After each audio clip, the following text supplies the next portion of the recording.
My name is Caleb. I'm 34. And for most of my life I thought I had a pretty solid grasp on what respect looked like. You treat people well, they treat you well. Simple. But things stopped being simple when I started dating Haley. Haley was magnetic in a way I couldn't quite explain.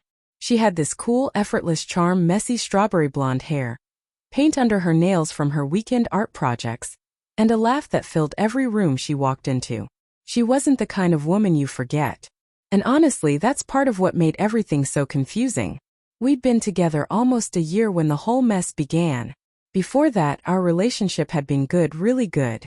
She'd say things like, "I've never felt this safe with anyone," and she'd wrap her arms around my waist like she was afraid I'd disappear. I believed her. I believed all of it. But there was always one shadow hanging over us. Her ex, Mason. Yeah, Mason. A guy with a name that sounded like a novelist or a guitar-strumming poet who drinks expensive teas. And according to Haley, he was her first real love.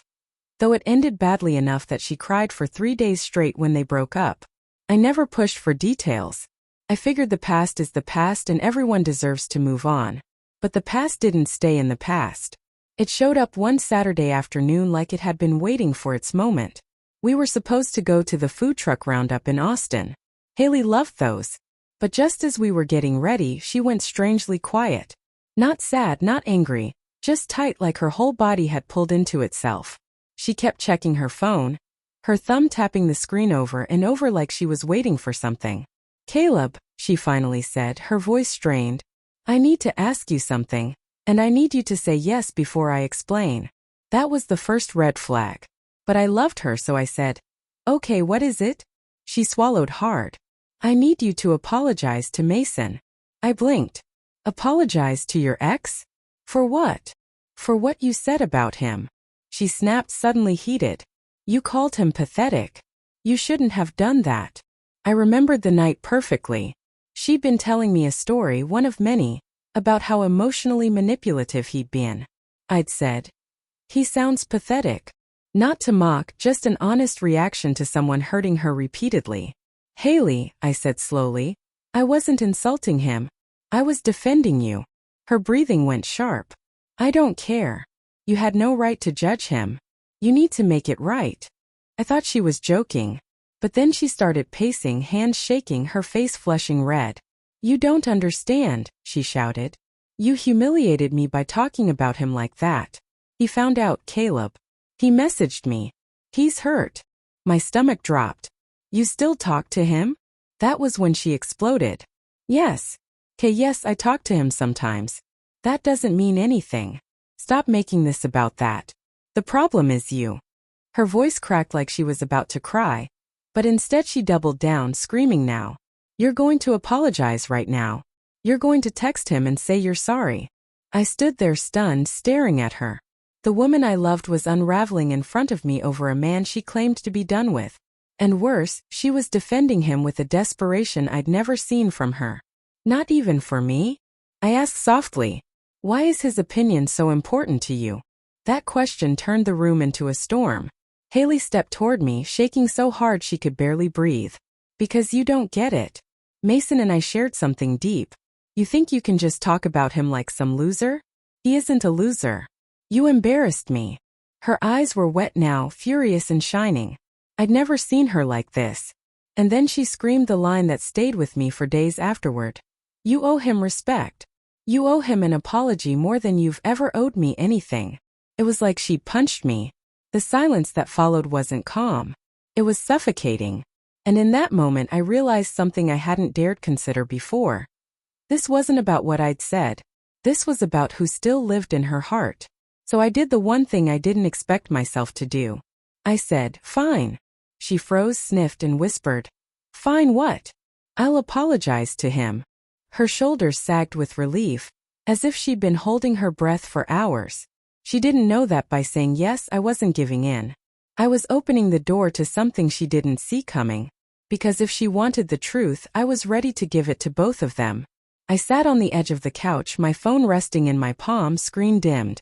Haley hovered behind me like a storm cloud, listening for thunder. "Go on," she whispered. "Text him." So I opened a new message. I didn't ask her for Mason's number. She'd already given it to me months ago when she showed me a photo of him during one of her "you have nothing to worry about" moments. At the time I'd laughed. Now it felt like a setup. I typed slowly. "Hey Mason, this is Caleb. I'd like to apologize for calling you pathetic." Haley made a soft, shaky exhale. For the first time that day, her shoulders loosened. That should have comforted me. It didn't. If anything, the relief on her face told me everything I needed to know. She wasn't fighting for respect. She was fighting for him. I kept typing. I shouldn't have said that. Haley touched my arm gently, almost lovingly. "Thank you," she whispered. "You're doing the right thing." Her calmness made the whole thing feel surreal.